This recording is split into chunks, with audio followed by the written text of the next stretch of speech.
Jadi setiap kita dapat ujian, jangan langsung nyalakan Allah. Pasti Allah Maha tahu apa maksud ngasih ujian kepada kita. Idza ahabballahu bi abdi ibtalahu. Kalau Allah cinta hambanya pasti dikasih pahala ujian. May yuridillahu bi khairan yusib minhu. Katanya Rasulullah, barang siapa yang dikehendaki baik oleh Allah pasti kasih musibah. Musibah itu apa? Mahamma qalbal mu'min bahwa musibah. Segala sesuatu yang menyusahkan hati orang beriman itu namanya musibah. Setiap dapat musibah kita wajib sabar dan kita wajib mengembalikan musibah itu kepada Allah.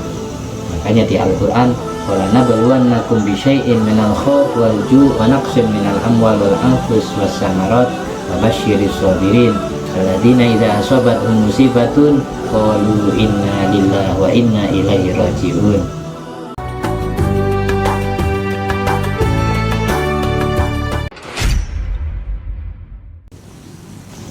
Assalamualaikum warahmatullahi wabarakatuh.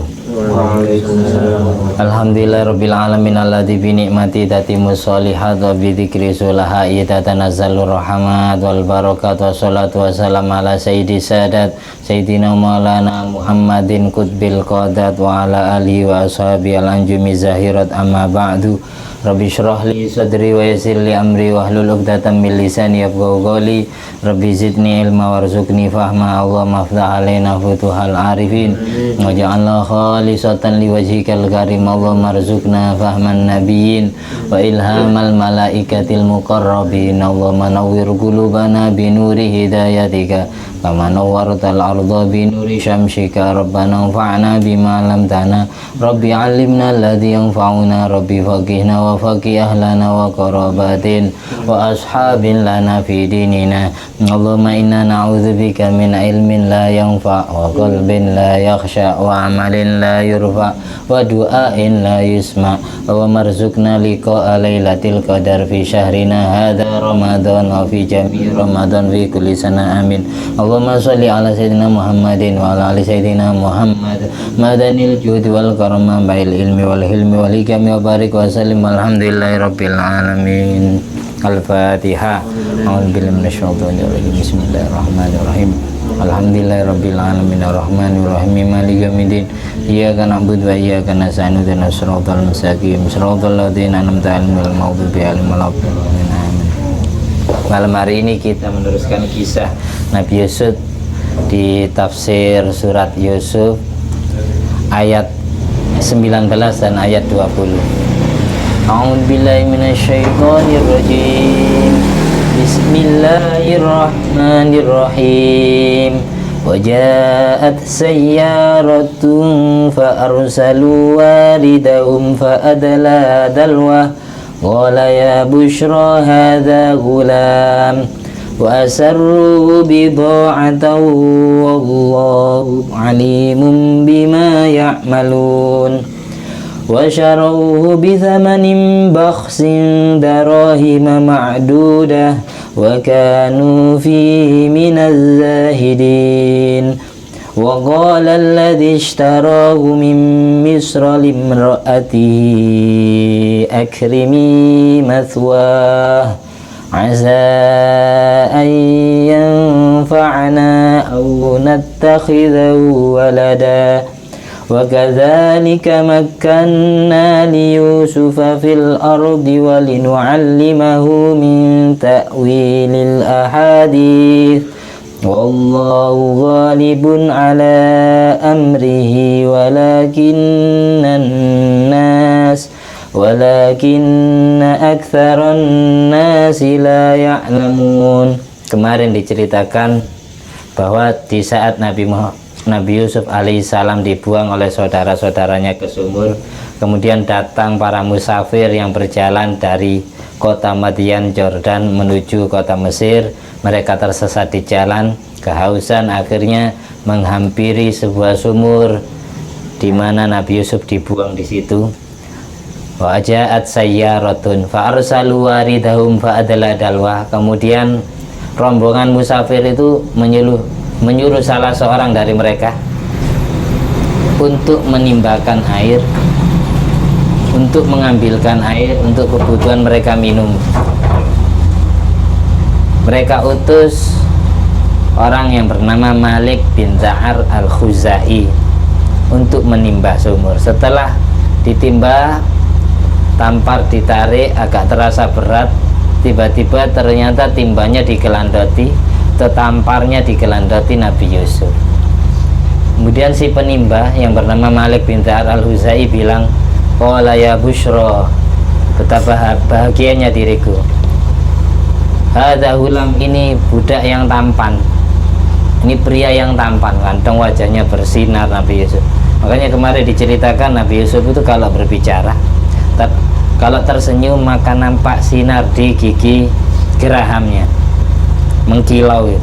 Tapi ketika beliau berbicara maka nampak sinar dari gigi serinya. Karena idza tabassama dzaharun nur min dawahiki wa idza takallama dzahara min sanaya. Akhirnya si Malik bin Za'ar al-Khuzai penimba air ini kaget, tiba-tiba dalam sumur ada orang ganteng.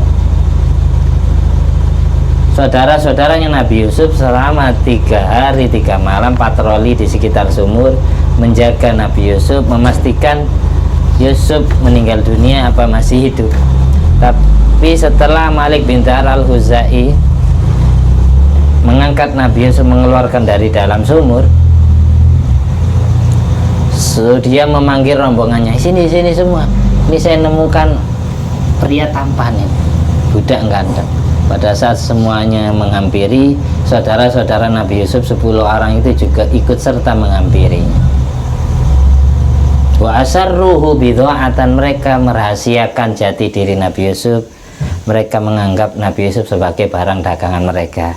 Ini budak kami yang minggat, yang melarikan diri dari kami, ternyata sembunyi di dalam sumur. Di saat itu Nabi Yusuf diancam mau dibunuh kalau tidak mau mengakui sifat budak, sifat hamba saya, dengan bahasa bahasa Ibrani yang tidak dipaham oleh para musafir itu. Jadi saudara-saudara Nabi Yusuf ngancam Nabi Yusuf dengan pakai bahasa Ibrani. La tungkiril ubudiyah, wahai Yusuf, jangan kau ingkari sifat kehambaanmu, sifat perbudakanmu. Kamu saya anggap sebagai budak kami. Kalau kami ngomong kamu budak kami yang minggat, kamu bilang saja ke mereka, membenarkan pernyataan kami. Nabi Yusuf tidak berbicara, tapi hanya menganggukkan kepala. Ketika ditanyai oleh golongan atau rombongan Malik bin Za'ar al-Khuzai, apakah benar kamu budak mereka? Menganggukkan kepala, karena takut dibunuh, diancam. Setelah itu di ayat akhir ayat 19 Allah menyatakan wallahu alimun bima ya'lamun. Allah Maha tahu dengan apa yang diperbuat oleh saudara-saudara Nabi Yusuf. Memang secara zahir nampak jelek, mereka jahat, tapi secara batin itu ada baiknya untuk mereka dan untuk Nabi Yusuf. Karena sebelumnya dikisahkan bahwasanya Nabi Yusuf mimpi melihat 11 bintang, rembulan dan matahari sujud kepada Nabi Yusuf. Itu lambang mimpinya bisa terwujud, bisa terjadi dalam dunia nyata kalau Nabi Yusuf dibuang, dijauhkan dari keluarganya. Jadi maksud sujud kepada Nabi Yusuf bakal jadi orang besar, jadi raja. Tuh, ada hikmahnya. Jadi tidak boleh kita suudon kepada saudara-saudara Nabi Yusuf, karena dasar ayatnya wallahu alimun bima ya'lamun. Perkataan ini minal amal alladhi dhahiru qabih wa batinu hasan, termasuk perbuatan secara zahir kayak nampak jahat, tapi secara batin itu baik. Haitsu tarattaba alai minal asrar wa faid azima, karena nanti menarik beberapa rahasia ilahi dan faedah-faedah besar yang tidak kita ketahui. Ini merupakan taklim minallah li ibadi, pengajaran dari Allah, pendidikan dari Allah kepada hamba-hambanya, agar at-tafwid wa taslim lahu fi sya'ni ikhwati Yusuf, memasrahkan penuh urusan saudara-saudara Nabi Yusuf kepada Allah. Allah yang mempunyai hak veto, hak prerogatif, jadi kita tidak berhak untuk mensuudoni perbuatan saudara Nabi Yusuf. tanpa dijahati, tanpa diasingkan, tanpa dibuang, dan tanpa dijual ke orang, Nabi Yusuf tidak mungkin mengalami mimpinya melihat 11 bintang, rembulan, dan matahari yang bersujud kepada beliau. Nabi Yusuf tidak bisa jadi orang besar. Jadi orang besar itu harus, intinya kesimpulannya harus pergi dari kampungnya dulu. Rasulullah SAW ngaku jadi nabi di Mekah, tidak semua orang beriman. Tapi kemudian Allah asingkan ke Madinah, Allah suruh hijrah ke Madinah, baru di Madinah jadi orang besar. Seperti itu hikmahnya. Sama kayak Nabi Yusuf. Kalau seandainya Nabi Yusuf hidup di kampungnya, orang-orang ngeremehkan, nggak mungkin beriman, saudara-saudaranya apalagi, makanya diasingkan. Hikmahnya gitu, hijrah. Makanya Imam Syafi'i mengatakan jadi orang alim itu harus kayak matahari. Matahari itu jalan dari timur ke barat. Kalau seandainya timur saja yang dapat sinar matahari, maka bagian tengah, bagian barat iri. Kalau hanya barat saja yang dapat sinar matahari, maka yang bagian timur dan tengah-tengah bumi juga iri. Makanya matahari jalan. Kalau matahari menyinari masyarakat, menyinari bumi dengan cahayanya, kalau orang berilmu menyinari masyarakat dengan cahaya ilmunya, maknanya gitu. Harus merata, harus jalan. Orang dakwah itu harus jalan sebagaimana apa yang dilakukan oleh Rasulullah SAW dan Nabi Yusuf alaihissalam. Seperti itu singkat ceritanya. Setelah itu ayat ke-20, wasyarahu bithamanin bakhsin darahima ma'dudatin. Mereka saudara-saudara Nabi Yusuf menjual Nabi Yusuf kepada mereka para musafir. Maksudnya dijual kepada si penimba. Siapa tadi si penimba? Malik bin Za'ar al-Khuzai atau Malik. Dijual dengan harga yang murah. Bahasa samanin baksin, harga pasaran yang sangat jauh dari harga kima, harga banderolnya. Hanya darahima ma'dudah, beberapa dirham uang mata perak yang bisa dihitung pakai hitungan jari. Wa kanu fihi minaz zahidin. Mereka sengaja menjual Nabi Yusuf dengan harga murah karena mereka benci kepada Nabi Yusuf. Secara tidak langsung melecehkan Nabi Yusuf, dijual dengan harga murah, bukan harga mahal. Padahal orang yang ganteng, kita punya motor bagus terus dijual dengan harga murah, nggak mungkin kan. Umumnya kalau memang merasa punya harga ini, merasa memiliki, pasti eman, pasti sayang kepada kepunyaannya. Nggak mungkin barang bagus dijual murah kalau enggak benci, ada kepentingan jahat. Nabi Yusuf dijual dengan harga murah. Wa kanu fihi minaz zahidin. Setelah Nabi Yusuf di tangan Malik bin Za'ar al-Khuzai, faja'at bi sayyara ila Misra. Nabi Yusuf dibawa terus, sudah pisah dengan saudaranya. Saudara-saudaranya pulang menemui Nabi Yakub, abahnya di rumah. Nabi Yusuf dibawa oleh para musafir ke negeri Mesir. Sesampai di Mesir, waktu itu yang jadi raja di Mesir namanya Raja Royan. Raja Royan ini mempunyai wakil presiden atau perdana menteri namanya Kithir al-Aziz. Bukan Aziz yang ini, bukan. Kithir al-Aziz. Jadi rajanya siapa namanya? Royan. Terus yang jadi wakil presiden, wakil rajanya atau perdana menterinya, wazirnya adalah Kithir al-Aziz. Kithir ini suaminya Siti Zulaikha, gitu. Wakil presiden yang bernama Kithir al-Aziz itu suaminya Siti Zulaikha. Arti Nabi Yusuf hidup bersama perdana menteri atau wakil presiden yang bernama Kithir al-Aziz. Pokoknya ingat-ingat nama Aziz. Itu orang pertama yang membawa Nabi Yusuf ke rumahnya. Berapa tahun? 13 tahun di rumah Kithir al-Aziz. Nabi Yusuf mimpi melihat 11 bintang. Itu di saat umur Nabi Yusuf masih 12 tahun. Anak SD kelas 6. Ada yang bilang ulama tafsir umur 7 tahun. Anak SD kelas 1 mimpi melihat 11 bintang, matahari dan rembulan. Dan di saat Nabi Yusuf mimpinya kapan? Mimpinya pas malam Jumat, pas malam Lailatul Qadar. Jadi Nabi Yusuf mimpi melihat 11 bintang, rembulan dan matahari itu terjadinya pas umur 12 tahun atau 7 tahun, pas malam Jumat dan Lailatul Qadar, bulan Ramadan. Lailatul Qadar mimpi. Di saat Nabi Yusuf dijual oleh saudara-saudaranya kepada Malik bin Za'ar al-Huzai, umurnya Nabi Yusuf di saat itu umur 17 tahun. Mimpi umur 12 tahun. Dibeli oleh Malik bin Za'ar al-Huzai umur 17 tahun. Berarti anak SMA kelas 1. Kelas berapa kalau istilahnya? Kelas 10. Nah, kelas 10. Setelah sampai di Mesir, Malik bin Za'ar al-Huzai, orang pertama yang membawa Nabi Yusuf ini, malah menjualnya lagi. Faba'ahu alladhishtarahu bi isrin dirham dinaron wa zawjai na'lin wa thawbaini. Malik bin Za'ar al-Huzai ini kan orang Jordan, orang Madian, musafir menuju negeri Mesir. Mesir itu baratnya Laut Merah, timurnya Laut Merah itu Arab Saudi. Kalau baratnya Laut Merah itu Mesir, negara Egypt.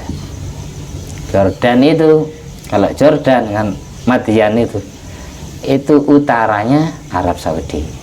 Itu jauh, luar negeri, di bawah. Dulu dibeli dengan mata uang perak, dijual dengan mata uang emas. Dibeli dengan 20 dirham, dijual dengan 20 dinar. Dinar ini mata uang perak, mata uang emas. Kalau dirham mata uang perak. Jadi lebih mahal nominal. Dibeli oleh Kitfir al-Aziz, Malik al-Aziz. Jadi Malik bin Za'ar al-Huzai membelinya dari saudara-saudara Nabi Yusuf dengan harga 20 dirham atau 22 dirham. Kemudian dijual kepada wakil presiden Mesir, wakil raja Mesir atau perdana menteri Mesir yang bernama Kitfir al-Aziz, dijual dengan 20 dinar uang mata emas, mata uang emas, 20 dinar dan 2 serampat, ngerti serampat sandal, 2 serampat sandal dan 2 pakaian, 2 helai kain. Jadi dijual dengan 20 dinar plus 2 ikat sandal, tali sandal, plus 2 helai kain pakaian. Itu nominal harga jualnya Nabi Yusuf. Jadi lebih mahal. Jadi mereka kenapa musafir kok tidak menjadikan Nabi Yusuf budaknya dibawa pulang? Karena mereka kan musafir, butuh pangan, butuh suapan, asupan makanan, butuh uang. Jadi dijual dengan 10 kali lipatnya dari pembelian pertama. Yang beli siapa? Yang beli Perdana Menteri Raja Royan, Perdana Menteri Mesir, yang bernama siapa tadi? Yesus Kitfir al-Aziz. Yang beli suaminya Siti Zulaikha. Yang membeli Nabi Yusuf itu suaminya Siti Zulaikha. Bisa dibaca zai-nya dhamma, itu selamnya fathah. Jadi Zulaikha, kalau ditulis Arab zai, lam, ya, kho panjang, ada alifnya. Zulaikha.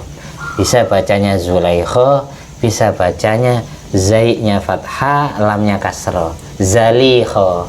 Tapi yang booming, yang viral itu Zulaikha.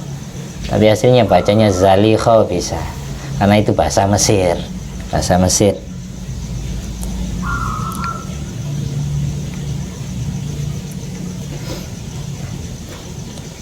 Setelah Nabi Yusuf di tangan Perdana Menteri Mesir yang bernama Kitfir al-Aziz itu, wa qala alladzi ishtarahu min misrati, dia bawa pulang ke rumahnya. Di rumahnya ada istri yang cantik yang bernama Siti Zulaikha. Nabi Yusuf di saat itu umur 17 tahun. Siti Zulaikha itu ya perempuan yang ya umur 33 tahunan lah, ya seger-seger ya, ayu-ayu nih. Iku duwe budak cing ganteng, lu ganteng toko bojoku. Itu. Akhirnya pesannya Kitfir Al-Aziz bilang ke istrinya gini, wa qala alladzi ishtarahu min Misra. Seseorang yang membeli Nabi Yusuf dari tangan Malik bin Al-Khuzai bilang kepada istrinya limro'ati yang bernama Zulaikha, akrimi maswa, dek tolong muliakan kedudukan Yusuf ini di sisi kita, hormati Yusuf, muliakan Yusuf, istimewakan Yusuf. Ketepatan Zulaikha sama Kitfir Al-Aziz ini tidak dikaruniai anak. Ada yang bilang memang Kitfir Al-Aziz ini tidak mau bersetubuh dengan wanita mana saja. Ada yang bilang Kitfir Al-Aziz dan Siti Zulaikha ini akim itu gabuk itu mandul, memang tidak punya keturunan. Jadi pernikahan Kitfir Al-Aziz dengan Siti Zulaikha itu tidak punya keturunan, tidak punya anak. Jadi ini tolong jaga Yusuf, hormati Yusuf, penuhi kebutuhannya, muliakan dia. Asa ayang fa'ana, barangkali Yusuf bermanfaat untuk kita. Kalau memang dia orang kuat, maka tenaganya bermanfaat untuk kita.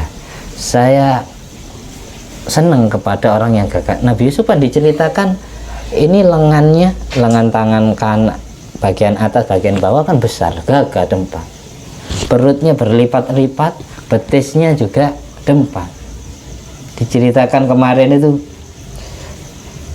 walidhas sa'idain wal adudain was-saqain. Nabi Yusuf itu besar lengan tangannya dan lengan bagian atasnya kandel, dempal, gagah, dan dempal betisnya.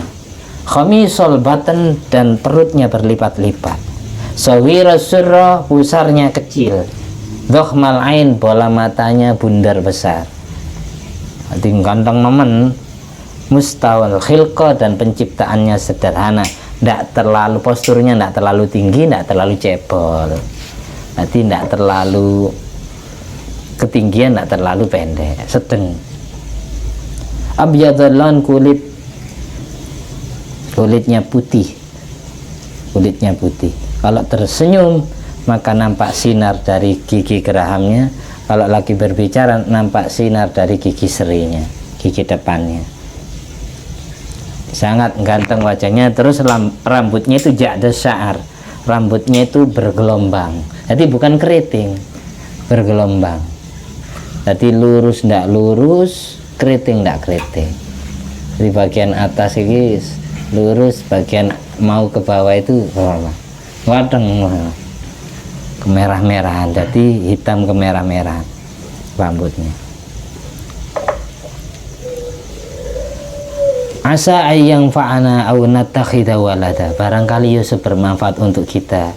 Dia orang gagah, dia orang dempal, bantu tenaga kita. Kalau kamu butuh sesuatu, ingin ngangkutin air atau bawa barang-barang belanjaan dari pasar, kan bisa nyuruh Yusuf.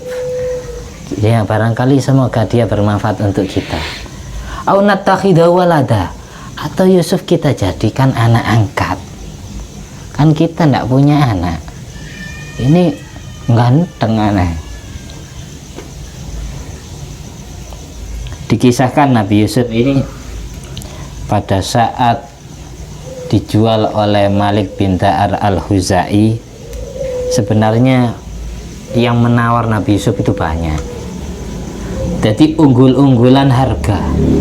Wakilah dikatakan lamma uridhu lil bai', pada saat Nabi Yusuf ditawarkan, dilelang untuk dijual oleh Malik bin Al-Khuzai kepada orang Mesir, semua tarafa'an nas fi samani, semua orang Mesir unggul-unggulan harga. Hatta ablugha waznahu zahaban, sampai timbangannya Nabi Yusuf harganya itu senilai emas. Ada bilang senilai perak, atau senilai misik, atau senilai sutra. Dan timbangannya Nabi Yusuf 400 ritel, 400 kati. 400 kati. Jadi pada saat Nabi Yusuf dilelang oleh Malik bin Dar al-Huzai, lamma urido lil baik, dilelang untuk dijual, ditawarkan siapa yang mau, saya punya budak ganteng. Akhirnya semua orang itu ngasih harga, saya beli 100.000, terus 5 dirham, 5 dinar, 10 dinar, nanti unggul-unggulan. Siapa yang harganya paling mahal itu yang dipilih. Yang paling mahal ngasih harga adalah Kitfir al-Aziz. Akhirnya Nabi Yusuf diberikan kepada Kitfir al-Aziz. Jadi tidak romoro langsung jadi untuk Kitfir, enggak, unggul-unggulan, menang-menangan harga. Ngelihat orangnya tampan, ganteng, posturnya ya gagah, wajahnya memukau perhatian wanita. Dikisahkan wakana waziran lirroyan Malik Misra. Kitfir al-Aziz, suami Siti Zulaikha, ini merupakan wazir, wakil presiden atau perdana menteri Raja Royan, Raja Mesir. Waqad amana bi Yusuf wa mata fi hayati. Kitfir al-Aziz, pembeli kedua atau suaminya Siti Zulaikha, ini dia termasuk beriman, orang yang beriman di antara orang Mesir yang beriman kepada ajaran Nabi Yusuf dan mati di saat Nabi Yusuf masih hidup. Jadi pada saat Nabi Yusuf ini jadi nabi, ngaku rasul, Kitfir al-Aziz ini percaya, dia beriman. Karena besok pada saat Nabi Yusuf ini sudah jadi orang hebat, Siti Zulaikha itu sudah terasingkan, sudah nenek-nenek tua renta. Nabi Yusuf umur 17, Siti Zulaikha sudah 40-an pada saat pertama kali bertemu. Nabi Yusuf jadi nabi, jadi raja umur 40. Berarti Siti Zulaikha umur berapa? 80-an sudah nenek-nenek. Tapi yang diingat selalu adalah Nabi Yusuf. Sampai suatu saat Nabi Yusuf ini ke jalan pas jadi raja, itu ketemu nenek-nenek sedang bersair-sair cinta. Terus disamperin, "Nek, kok sudah nenek-nenek tapi sairannya, pantunnya, puisinya kok tentang cinta, kayak pernah patah hati, Nek." "Iya, saya dulu mencintai seseorang, sampai sekarang cintanya tidak kesampaian." Cerita dia panjang lebar. Ternyata si nenek-nenek ini Siti Zulaikha, dia sebutkan namanya siapa? Yusuf. Namanya Yusuf. Akhirnya dibawa pulang sama Nabi Yusuf ke hadapan istrinya. Istrinya Nabi Yusuf, "Dek, ini saya ketemu Siti Zulaikha, ibu angkat saya dulu, istrinya Kitfir al-Aziz. Dia tidak mengenali saya, dia sudah pikun, tapi dia selalu nyebut nama-nama saya." Disaksikan orang banyak untuk membuktikan bahwasanya Nabi Yusuf adalah nabinya Allah. Semua orang menyaksikan waktu itu. Sudah tidak dihujani 7 tahun, masih ada yang beriman, ada yang tidak. Terus terakhir ini Siti Zulaikha, saya bisa mendoakan Zulaikha jadi perempuan, wanita belia lagi, wanita yang muda lagi, kayak masih gadisnya. Tidak ada yang percaya. Akhirnya Nabi Yusuf, buktikan kalau memang kamu nabinya Allah, buktikan bisa membuat Zulaikha yang nenek-nenek jadi muda lagi. Nabi Yusuf berdoa kepada Allah. Siti Zulaikha kemudian wajahnya dan seluruh tubuhnya dan matanya bisa lihat lagi, tidak rabun. Baru langsung senang kelihatan Nabi Yusuf. Ini orang yang puluhan tahun yang lalu aku cari-cari, ternyata di depan. Siti Zulaikha sampai kaget melihat wajahnya kayak anak SMA kelas 1. Jadi sebagian orang beriman, sebagian masih kekeh tidak mau beriman kepada Nabi Yusuf. Nanti di belakang ada nanti siaran ulangnya. Ini hanya saya majukan aja, detailnya nanti di belakang. Ya, kita urut per ayat.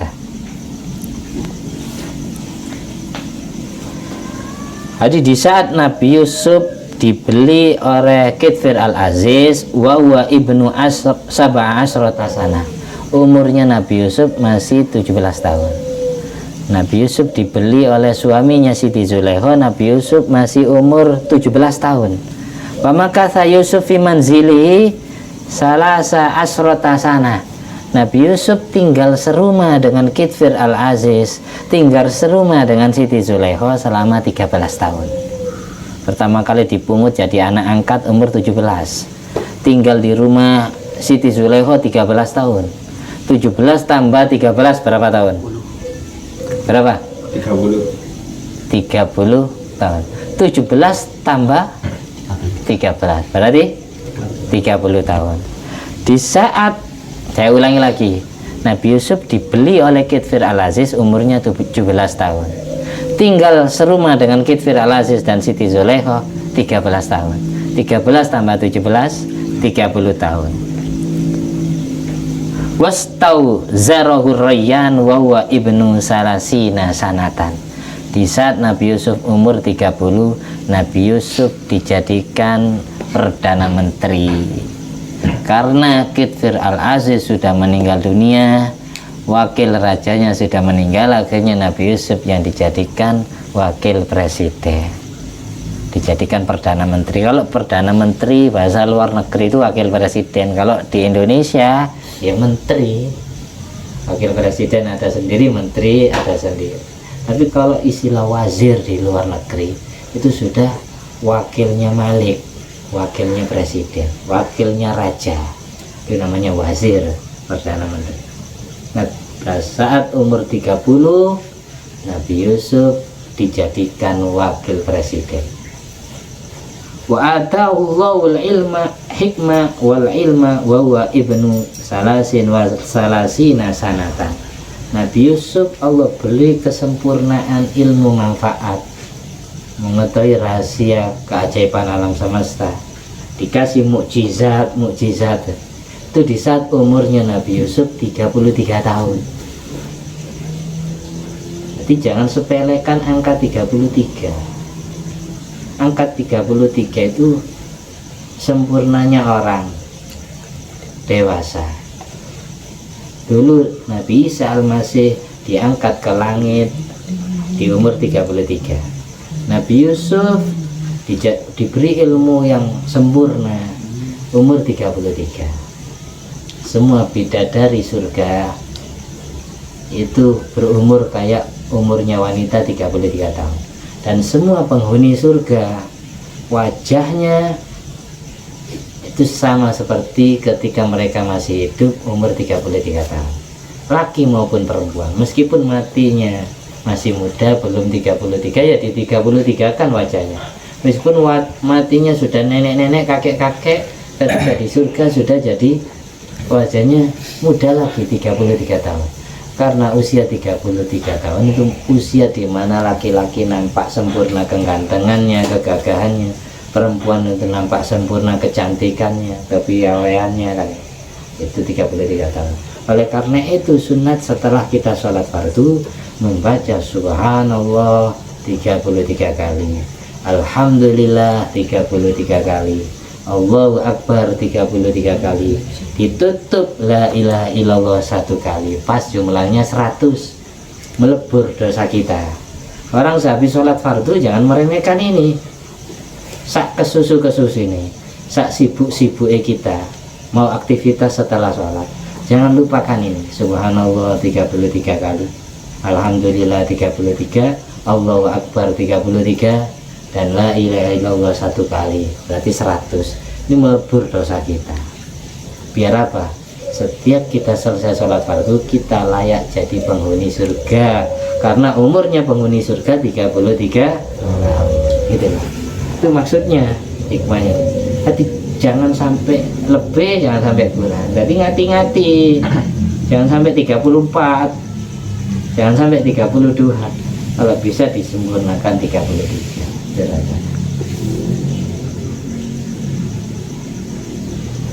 Wa tufiya wa ibnu mi'atin wa isrina sana. Nabi Yusuf wafat di usia 120 tahun. Jadi raja umur 40. Bisa jadi raja itu saudaranya datang, mimpinya terwujud. Tapi meninggal dunia usia 120 tahun. Terakhir wa kadzalika, itulah semua kisah Nabi Yusuf yang sudah Allah selamatkan dari dibunuh, dibuang di sumur, Kemudian Allah bikin hatinya Raja Kitfir Al-Aziz, wakil presiden, wakil Raja Al-Aziz itu cinta, senang kepada Nabi Yusuf. Itu semuanya karena kehendak Allah. Allah yang menyelamatkan, Allah yang membuat mereka semua cinta kepada Nabi Yusuf. Makannal Yusufa fil ardi, katanya Allah di Al-Quran surat Yusuf ayat 21, aku tempatkan Yusuf di bumi Mesir sampai dia mencapai kepada apa yang dia capai, jadi menteri, jadi raja. Walinu'allimau min ta'wilil ahadis, aku ajar Yusuf untuk bisa mentakwil mimpi-mimpinya orang lain. Jadi Nabi Yusuf itu dikasih mukjizat bisa mentakwil mimpi. Wallahu ghalibun ala amri, Allah maha kuasa, maha menang, tidak pernah lemah untuk melakukan segala sesuatu. Walakinna aktsaron nas la ya'lamun, tapi kebanyakan manusia tidak ada yang sadar. Mungkin kita mimpi kayak Nabi Yusuf, terus kita mendapatkan musibah, ujian, dimusuhi orang, disakiti saudara, dimusuhi tetangga. Kemudian kita jadi orang sukses, jadi orang hebat, jadi orang terhormat, dihormati. Itu rata-rata ya dari hidup pahit dulu, pahit, manis belakangnya. Nah, gitu hikmahnya di situ. Jadi setiap kita dapat ujian, jangan langsung nyalakan Allah. Pasti Allah Maha tahu apa maksud ngasih ujian kepada kita. Idza ahabballahu bi abdi ibtalahu. Kalau Allah cinta hambanya pasti dikasih pahala, ujian. Mayuridillah bi khairan yusib minhu. Katanya Rasulullah, barang siapa yang dikehendaki baik oleh Allah pasti kasih musibah. Musibah itu apa? Mahamma qalbal mu'min fahuwa musibah. Segala sesuatu yang menyusahkan hati orang beriman itu namanya musibah. Setiap dapat musibah kita wajib sabar dan kita wajib mengembalikan musibah itu kepada Allah. Makanya di Al-Quran, walanabluwannakum bisyai'in minal khauf wal ju' wa naqsim minal amwal wal anfus was samarat wa basyiris sabirin alladzina idza asabathum musibatun qalu inna lillahi wa inna ilaihi rajiun. Aku, katanya Allah, akan memberikan ujian manusia. Satu, sedikit rasa takut. Setiap hati kita takut hantu, takut musuh, takut nggak selamat, takut nggak sukses, takut bangkrut, takut fakir, takut nggak jadi orang kaya, takut nggak lulus. Semua takut itu ujian. Jadi mintalah rizki yakin di dalam hati. Lawan katanya takut itu yakin. Yang nomor dua, walju, diberi kurang pangan, lapar. Manaqsim minal amwas, kekurangan harta. Dikasih ujian hutang atau usahanya gagal, bangkrut, atau ditipu orang. Manaqsim minal amwal wal anfus, jiwanya dizalimi orang, disakiti orang, digunjing, dirasani. Wasamarat, ladang sawahnya gagal panen. Babasyiris sabirin, berilah kabar bahagia Muhammad kepada umatmu yang mau bersabar terhadap semua musibah yang aku berikan. Siapa sabirin? Alladzina idza asabathum musibah qalu inna lillahi wa inna ilaihi raji'un. Mereka orang yang bersabar adalah ketika mendapatkan musibah mereka bilang inna lillahi, sesungguhnya aku milik Allah, wa inna ilaihi raji'un, dan sesungguhnya aku bakal pulang kampung kepada Allah. Aku dari Allah dan aku akan kembali kepada Allah, gitu. Yang ngasih rezeki saya ini Allah, yang ngurangi rezekiku juga Allah, yang bikin aku lancar usaha dagangan sukses itu Allah, yang membuat kita ditipu orang atau dibangkrutkan juga Allah. Inna lillahi wa inna ilaihi raji'un. Jadi orang kena musibah itu baca kalimat tarojo itu sunat, tidak harus nunggu berita kematian. Inna lillahi baru baca inna lillahi. Makanya dalam sababun nuzul ayat ini dikisahkan Nabi pas baca-baca lampunya mati, terus ditegur sama Siti Aisyah karena Nabi bilang inna lillahi wa inna ilaihi raji'un. Atutfi'ul misbah ya Rasulullah, yang mati itu lampu bukan manusia. Kenapa panjenengan kok baca inna lillahi wa inna ilaihi raji'un? Terus Nabi jawab sebagaimana saya sampaikan tadi,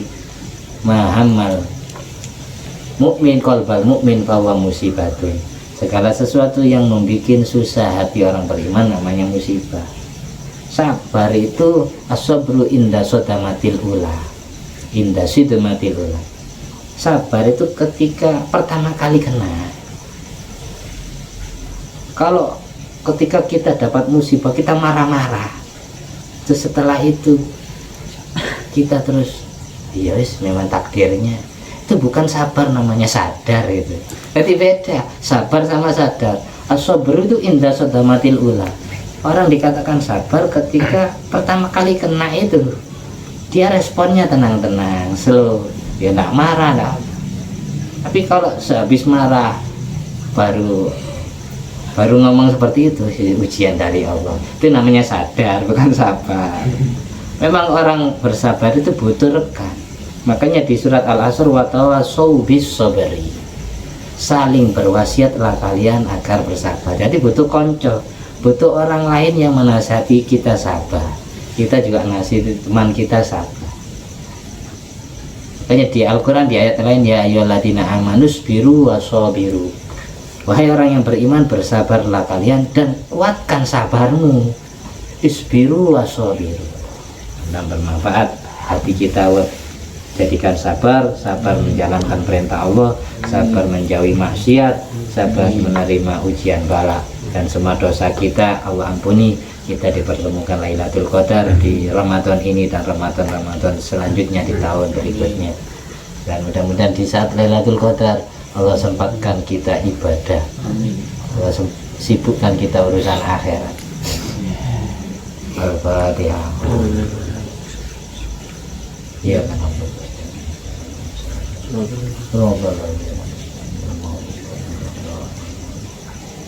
Allahumma shalli ala sayyidina Muhammad wa ala ali sayyidina Muhammad. Alhamdulillah alladzi at'amani hadzal ilma wa razaqani min hawlin minni wa la quwwata illa billah. Allahumma shalli ala sayyidina Muhammad. Bi subhana rabbika rabbil izzati amma yasifun wa salamun alamin. Bifadli subhanakallahumma wa bihamdika asyhadu an la ilaha illa anta astaghfiruka wa atubu ilaik. Wassalamualaikum warahmatullahi wabarakatuh.